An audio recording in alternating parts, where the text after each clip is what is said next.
Good morning students. आज हम पढ़ने जा रहे हैं हमारा हिंदी का पार्ट नंबर 5 जूलिया। इससे पहले भी हमने ये पार्ट शुरू कर चुके थे। आज हम कंटिन्यू कर रहे हैं इस पार्ट को। ये देखिए, अगला पैराग्राफ हमारे सामने आ चुका है। गृहस्वामी, क्या कह रही हो जूलिया? ठीक 2 महीने हुए हैं भाई, मैंने डायरी में सब नोट कर रखा है। हाँ, तो 2 महीने के बनते हैं 60 रूबल।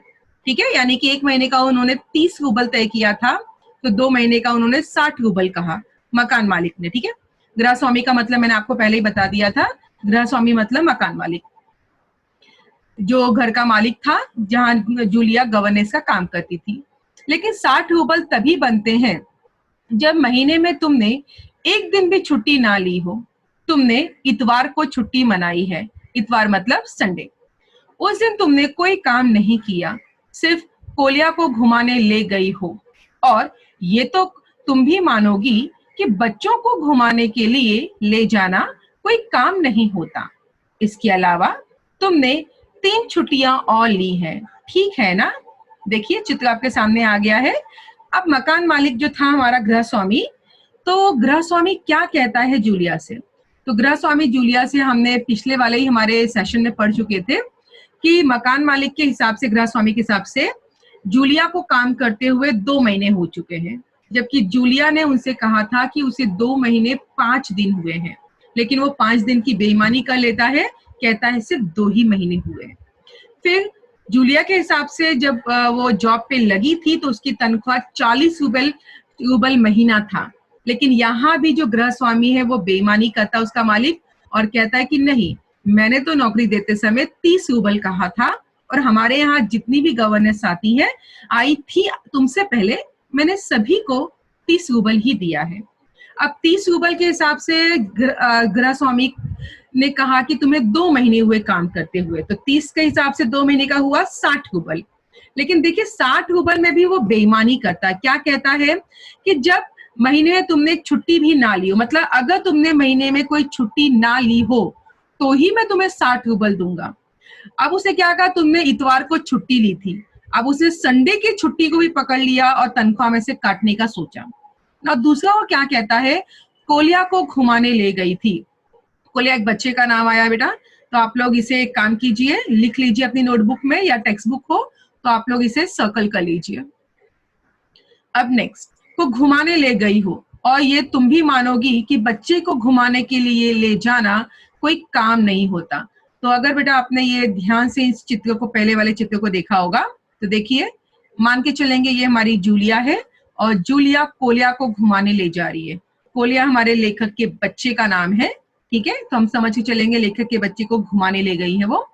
इसके अलावा तुमने 3 छुट्टियां और ली हैं, और उसने कहा कि तुमने इतवार की छुट्टी के अलावा तुमने 3 और छुट्टी भी ली है। जूलिया दबे स्वर में, जी आप कह रहे हैं तो ठीक, रुक जाती है। मतलब जूलिया ने उसके मकान मालिक जो था, उसका गृहस्वामी, उसके मालिक का, उसकी बातों का उसको काटा नहीं उन्होंने। उसने क्या कहा कि अगर तुम कह रहे हो तो आप जो कह रहे हो ठीक ही कह रहे होगे। तो इस तरह देखो, यहाँ पे मैंने एक मकान मालिक दिखाया है, यानी कि उसका मालिक क्या कर रहा है, उसके मालिक ने एक डायरी लेके रखा है, और उसी डायरी में वो हिसाब कर रहा है। यानी वो जूलिया को 30 रूबल भी बराबर, 30 रूबल के हिसाब से 60 रूबल भी 2 महीने का देना नहीं चाहता है। इसीलिए वो हिसाब किताब कर रहा है कि जूलिया ने कौन कौन से काम में गलतियां की थी, या कब कब छुट्टियां ली थी, तो वो उसका भी पैसा काट ले, ताकि 60 में से उसे और कम पैसे उसे जूलिया को देना पड़े। तो यहाँ पे ये बताया गया है कि ऐसे कई लोग होते हैं, जब हम कहीं किसी के यहाँ काम करने जाते हैं, तो कुछ लोग नेचर के बहुत अच्छे होते हैं, वो हमारा बराबर ख्याल रखते हैं, समय पे पगार देते हैं। कुछ जूलिया के गृहस्वामी जैसे भी लोग होते हैं, मालिक जैसे लोग, जो क्या करते हैं, नौकरों पर अत्याचार करते हैं, और उनकी गलतियों कमियों को हमेशा देखते रहते हैं कि कब उनकी गलती या कमी दिखाई दे और कब वो उनकी पगार को काट ले। चलिए अगला पैराग्राफ देखते हैं।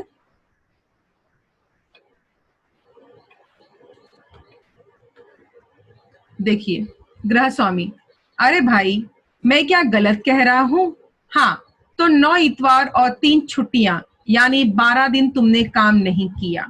ठीक है, उसने 9 संडे पकड़ा था 2 महीने के, और 3 एक्स्ट्रा छुट्टियां जूलिया ने ली थी, वो उसने पकड़ लिया, और ये कहकर उन्होंने कहा कि पूरे 12 छुट्टियां हो चुकी हैं।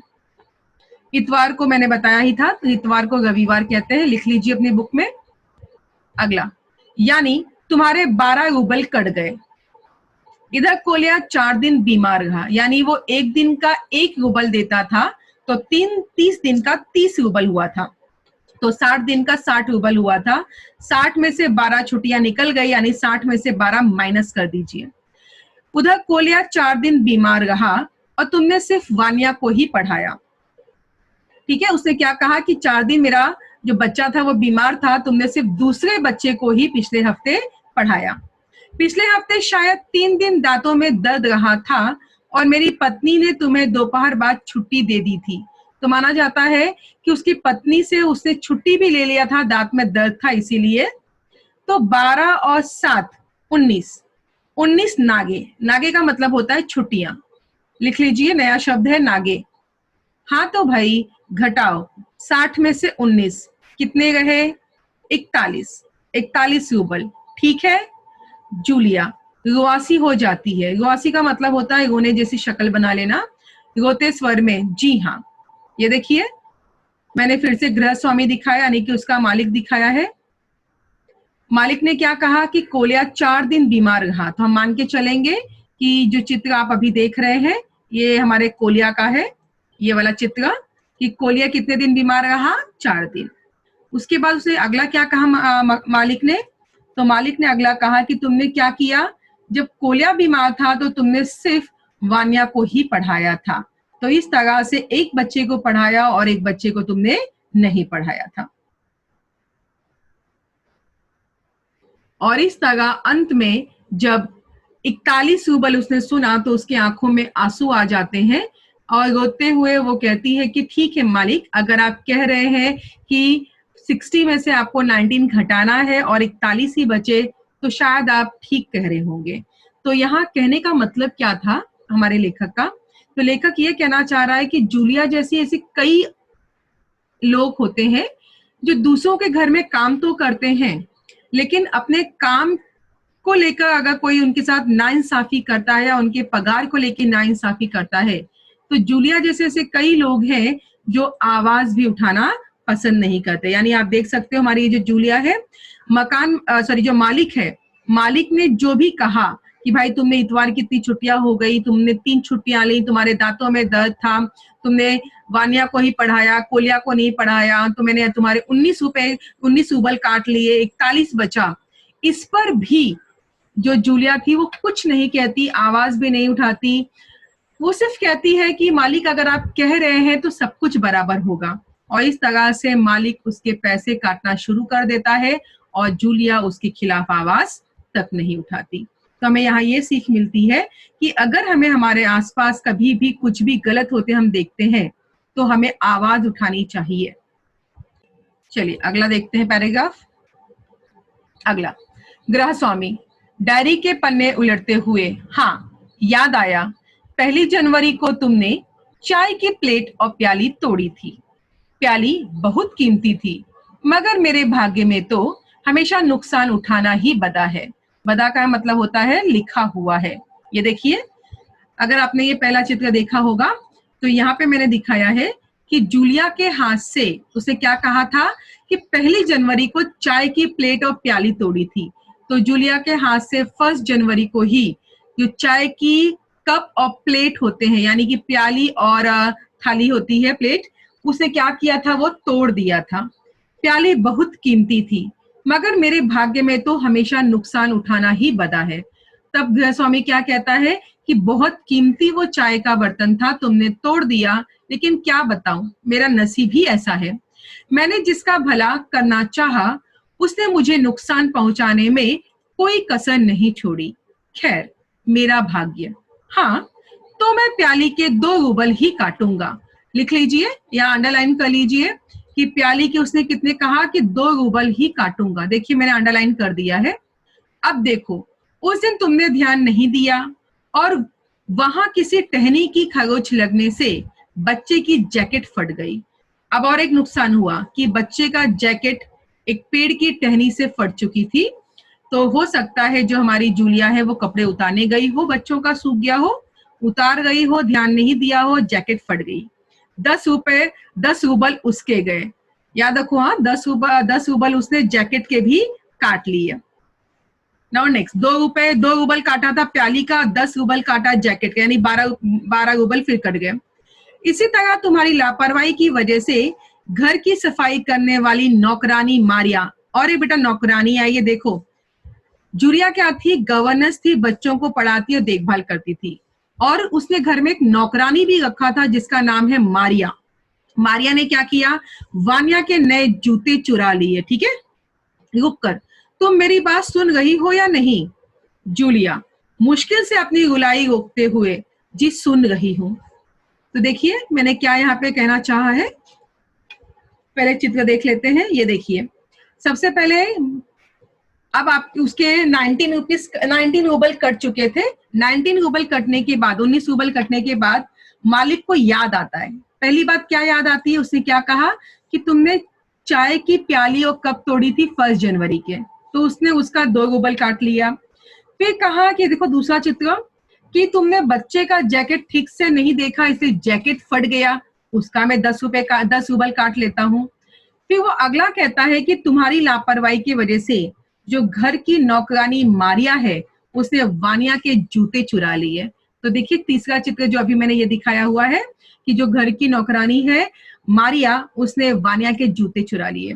तो प्याली टूटना, जैकेट फटना और जूते चुराना, ये सबका भी वो पैसा जोड़ता है और वो काटना शुरू कर देता है।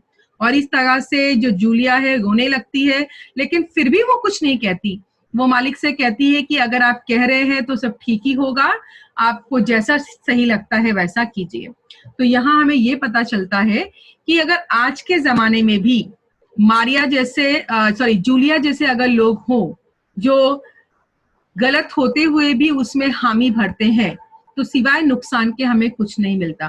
तो हमें यहाँ सबक मिलता है कि अगर कोई हमारे साथ नाइंसाफी करता है तो हमें आवाज उठानी चाहिए। चलिए अगला देखते हैं। ये अगला पैराग्राफ है, गृहस्वामी, हाँ ठीक है, अब देखो भाई, तुम्हारा काम बच्चों को पढ़ाना और उनकी देखभाल करना है, तुम्हें इसी के तो पैसे मिलते हैं। तुम अपने काम में ढील दोगी, ढील का मतलब लिख देना, ढील का मतलब होता है छूट देना। ढील दोगी तो पैसे कटेंगे या नहीं? मैं ठीक कह रहा हूं ना? तो जूतों के 5 रूबल और कट गए, यानी जो मारिया ने जूते चुराए थे उसके मालिक ने 5 रूबल और काट लिए। और हाँ, 10 जनवरी को मैंने तुम्हें 10 रूबल दिए थे। 10 रूबल मतलब इन्होंने 10 रूबल उधार दिए थे, ऐसा मालिक ने कहा। जूलिया लगभग रोते हुए, जी नहीं, आपने कुछ नहीं, आगे नहीं कह पाई।